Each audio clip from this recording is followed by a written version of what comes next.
DSLN Patrol at kasalukuyan nga tayong nasa Napoleon Revanson National High School upang matuklasan ang libreng pagpapagupit at daily checking ng mga kuko upang mapanatili ang kalinisan at presentableng kaayusan ng mga estudyante. Muli, ito ang DSLN Patrol, humarurot!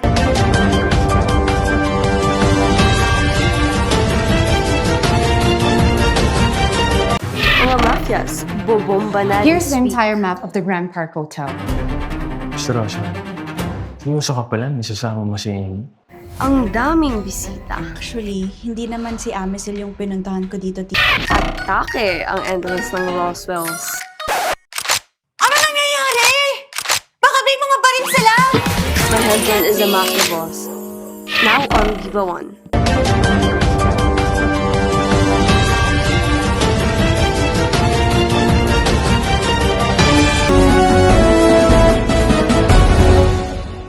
Magandang hapon, DSL Patrol. Ako si Dr. Kevin, ang principal ng NRNHS.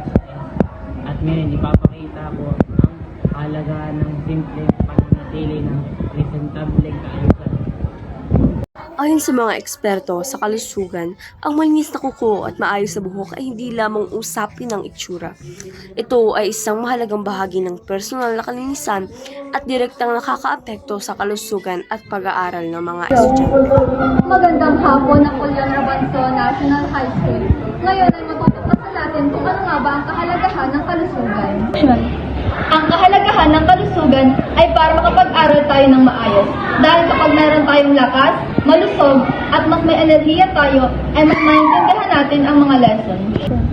At para naman sa ating pangangatawan ay dapat nating sanayin ang ating sarili na kumain palagi ng gulay at prutas. At bawasan o ipilit natin na huwag nang kumain ng hindi masusustansyang pagkain tulad ng junk foods at soft drinks. Mas malusog